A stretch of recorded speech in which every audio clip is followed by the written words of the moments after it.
Olá! Hoje a gente vai mergulhar num assunto super importante. Quem são e como funcionam os guardiões do dinheiro público no Brasil? Sim, estamos falando dos tribunais de contas.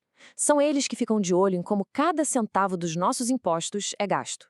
A ideia aqui é desvendar essa estrutura. E tudo começa com uma pergunta que é, na verdade, a base de qualquer democracia, não é mesmo? Se o dinheiro é público, de todos nós, quem é que garante que ele está sendo usado do jeito certo? É uma questão de confiança e principalmente de responsabilidade. Bom, no Brasil, a resposta para essa pergunta tem nome e sobrenome: Tribunais de Contas. Dá para pensar neles como os grandes cães de guarda do cofre público do país. Mas o que é exatamente um Tribunal de Contas? Imagine um superauditor do setor público. É um órgão que tem autonomia, que não está subordinado a ninguém e com uma missão muito clara: ajudar o Poder Legislativo a fiscalizar as contas e os gastos do governo. No fundo, é garantir que está tudo nos conformes. E essa ideia, olha, não é de hoje. A sementinha do controle das contas públicas do Brasil foi plantada lá nos anos 1600, ainda pela coroa portuguesa. Mas o grande passo mesmo veio em 1890, quando Rui Barbosa criou o Tribunal de Contas da União, o famoso TCU. E logo depois, em 1899, o Piauí saiu na frente e criou o primeiro Tribunal de Contas de um estado. E aqui tem um ponto fundamental. O TCU, que é o Tribunal Federal, ele não age sozinho. A função dele, pela Constituição, é ser o braço técnico do Congresso Nacional, ou seja, ele entrega a análise especializada para que deputados e senadores possam fazer o trabalho deles de fiscalizar o governo. Muito bem, agora que a gente já entendeu de onde eles vieram e qual a missão, vamos dar uma olhada em como essa engrenagem de controle funciona na prática. Como é que esses guardiões operam no dia a dia? E se prepare porque o número é grande. São 33 tribunais de contas funcionando no Brasil.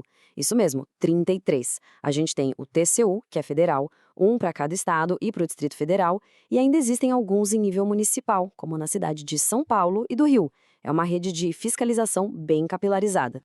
Lá no topo do sistema, no TCU, as decisões são tomadas por um colegiado de 9 ministros.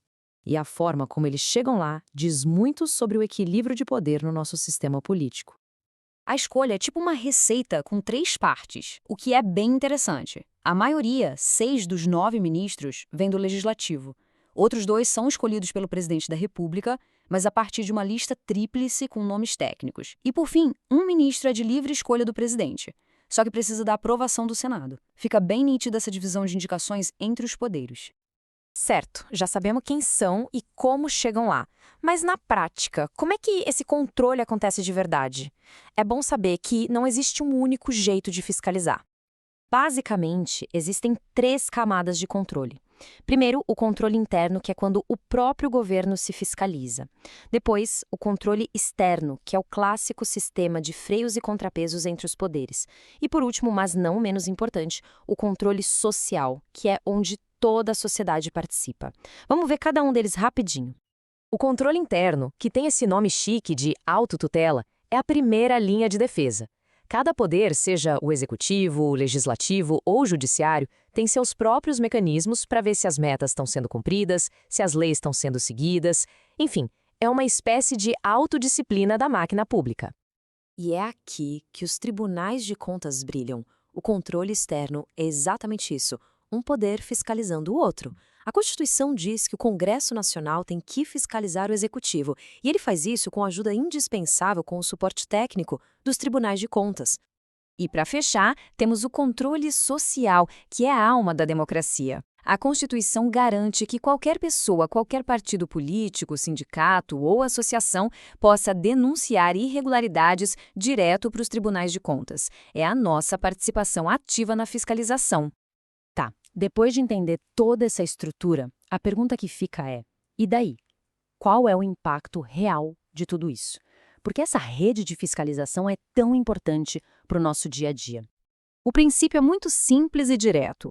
Mexeu com dinheiro público, tem que prestar contas. E essa prestação de contas é feita justamente para os tribunais. Não tem escapatória. E a lista de quem precisa prestar contas é enorme. Pensa em prefeitos, governadores, diretores de estatais, de fundações. até mesmo entidades privadas, como ONGs, que recebem verba do governo. Todo mundo que usa, gerencia ou recebe fundos públicos está sob o olhar atento dos tribunais de contas. E não é só fiscalizar, não. Os tribunais também têm um papel fundamental na transparência.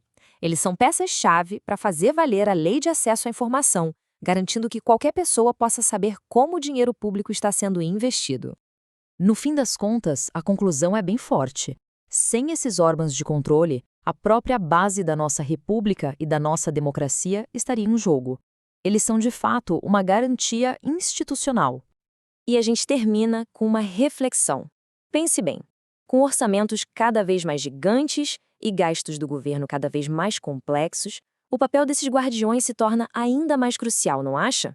A questão que fica no ar é se essas instituições estão sendo valorizadas e fortalecidas na medida da sua imensa importância.